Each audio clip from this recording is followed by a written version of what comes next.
নমস্কার বন্ধুরা, হেঁসেলের টুকিটাকি থেকে আপনাদের সবাইকে স্বাগত।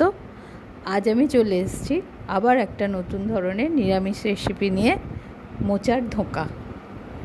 আপনারা দেখুন আমি কিভাবে মোচার ধোঁকাটাকে তৈরি করি।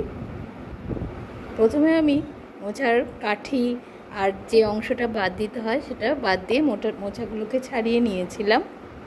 এবার আমি একটা পাত্রে জলের মধ্যে একটু হলুদ মিশিয়ে মোচাগুলোকে কুচি কুচি করে কাটছি। কেটে ওই হলুদ জলের মধ্যে মোচাগুলো ভিজিয়ে দেবো, যাতে মোচার কষটা বেরিয়ে যায়। বন্ধুরা, আপনারা দেখছেন আগের দিন রাত্রে আমি ডালটাকে ভিজিয়ে রেখেছিলাম, মটর ডাল। সেটাকে আমি এবার একটু পেস্ট করে নেব। আপনারা দেখতেই পাচ্ছেন আমি মিক্সির বাটায় পেস্টটা রেখেছি। আপনারা দেখতেই পাচ্ছেন আমি প্রেশার কুকারে পুরো মোচাটা দিয়ে দিয়েছি এবং ওর মধ্যে আমি একটু হলুদ আর একটু নুন মেশালাম। মিশিয়ে আমি প্রেশার কুকারের ঢাকনা বন্ধ করে একটা সিটি দিলাম প্রেশার কুকারে মোচাটা সেদ্ধ হওয়ার জন্য। আপনারা দেখতেই পাচ্ছেন আমার মোচাটা সেদ্ধ হয়ে গেছে। আমি ওটাকে একটা ঝাঁঝির থালায় ঢেলে দিয়েছি। এবার আমি ওটাকে হাত দিয়ে একটু চটকে নিলাম যাতে আরও মিহি হয়, এবং চিপে চিপে ওর থেকে যা এক্সট্রা জলটা আছে সেটাও ফেলে দিলাম। ফেলে দিয়ে আমি একটা পাত্রে রাখলাম।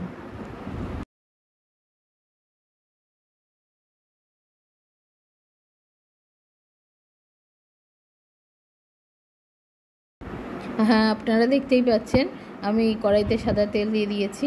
এবার আমি একটু কালো জিরে ফোড়ন দিলাম, হাতে একটু জোয়ান কচলে নিয়ে জোয়ানও দিয়ে দিলাম। এবার আমি এর মধ্যে তেলটা গরম হওয়ার পরে এর মধ্যে আমি মোচাটাকে মেশাবো। আপনারা দেখুন আমি মোচাটাকে, তেলটা গরম হওয়ার জন্য আমি একটু অপেক্ষা করছি। তারপরে দেখুন মোচাটাকে মিশিয়ে দিলাম। মোচাটাকে আমার সম্পূর্ণ মোচাটা দেওয়া হয়ে যাওয়ার পরে আমি ওর মধ্যে যে মটর ডালটা আপনারা দেখেছেন আমি বেটে রেখেছিলাম মিক্সিতে, সেটাও মিশিয়ে দিলাম।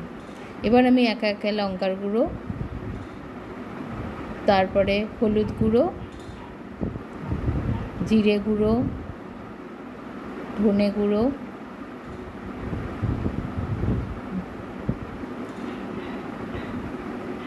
নুন, মিষ্টি একে একে সব দিয়ে দিলাম। আমি একটু আদা বাটাও দিয়েছিলাম আর হিং দিয়ে দিলাম সবার শেষে। এবার আমি ওটাকে কড়াইয়ের মধ্যে নাড়তে শুরু করলাম। আপনারা নিশ্চয়ই ধোঁকা বানিয়েছেন অনেকেই বাড়িতে ডাল দিয়ে। এটা আমি একটা নতুনভাবে তৈরি করার চেষ্টা করেছি। সেই রকমভাবেই আমি ডালটাকে শুকিয়ে নিলাম আর কি, কড়াইয়ের মধ্যে যেভাবে ধোঁকা বানানো হয় সেই পদ্ধতিতে। দেখুন আমার ডাল বাটাটা, মোচাটা সব সম্পূর্ণ শুকিয়ে গেছে। এবার আমি একটা থালার মধ্যে একটু সর্ষের তেল মাখিয়ে নিলাম। সর্ষের তেল মাখিয়ে নিয়ে এবার আমি ওই পুরো জিনিসটাই থালার মধ্যে ছড়িয়ে দিলাম। ছড়িয়ে দিয়ে আমি গরম অবস্থাতেই হাত দিয়ে একটুখানি ঠেসে রুটির আকারেই বলতে পারেন, একটু চেপে চেপে দিলাম। এবং আমি ওটাকে একটু ঠান্ডা হওয়ার জন্য ফ্যানের তলায় রেখেছিলাম। এবার আমি হালকা গরম থাকা অবস্থায় ছুরি দিয়ে দিয়ে কাটলাম। এবার আপনারা যে যেমন সাইজে, বড় ছোট যে যেমন খেতে চান সেভাবেই কাটতে পারেন। আমি একটু ছোট ছোটই কেটেছি আকারে, সংখ্যা একটু বেশি হওয়ার জন্য।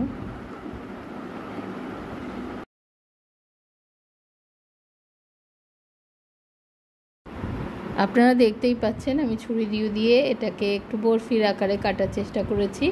আপনারা ইচ্ছে হলে কেউ চৌকো চৌকোও কাটতে পারেন। আমি এবার টুকরোগুলোকে একটা প্লেটে আলাদা করে নিয়েছি যাতে আমার ভাজার সুবিধা হয়। আমি কড়াইতে সাদা তেল দিয়ে দিয়েছি।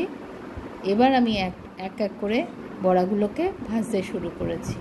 দেখুন আমি বড়াগুলোকে ভাজছি।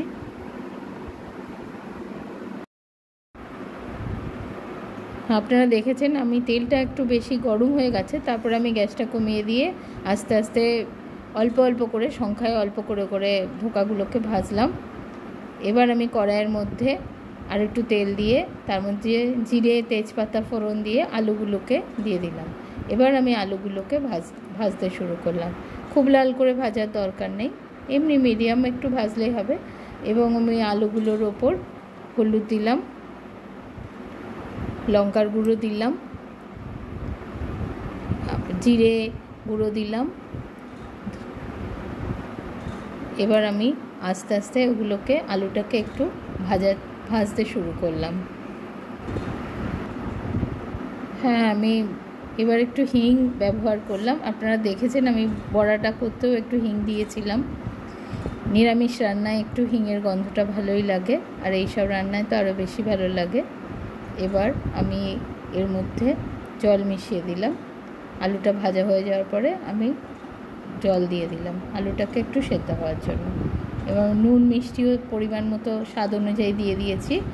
আর আমি মিক্সিতে একটু টমেটো পেস্ট করে রেখেছিলাম, সেই টমেটো পেস্টটাও তার মধ্যে দিয়ে দিলাম।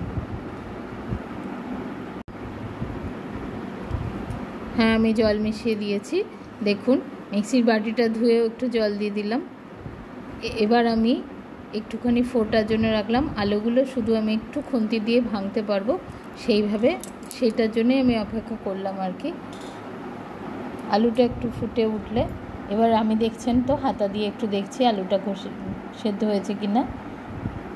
আমার গ্রেভিটা, এই জলের পরিমাপটাই ঠিক আছে। এবার আমি বড়াগুলো মিশিয়ে দিলাম। বড়াগুলো দিয়ে আমি বেশিক্ষণ ফোটাবো না, বড়াগুলো ভেঙে যাওয়ার সম্ভাবনা থাকে, আপনারা জানেনই। সেই জন্য আমি একটুখানি ফোটার জন্য অপেক্ষায় রইলাম। একটু ফুটে উঠলে বড়াগুলো আমি এর মধ্যে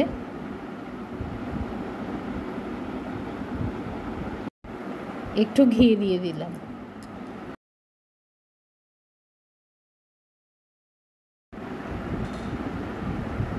ঘিয়ের পরে আমি একটু গরম মশলাও ছড়িয়ে দিলাম। গরম মশলা মেশাবার পরে আমি গ্যাসটাকে নিভিয়ে দিয়েছিলাম। নিভিয়ে দিয়ে আমি একটা ঢাকা দিয়ে দিলাম, যাতে ঘিয়ের গন্ধ আর গরম মশলার গন্ধটার মধ্যে অ্যাবজর্ব হয়ে যায়। বন্ধুরা, আপনারা দেখতেই পাচ্ছেন আমার রেসিপিটা রেডি হয়ে গেছে। আপনাদের যদি ভালো লাগে আপনারা আমাকে কমেন্টে জানাবেন, আর অবশ্যই চ্যানেলটা সাবস্ক্রাইব করতে ভুলবেন না। ধন্যবাদ বন্ধুরা।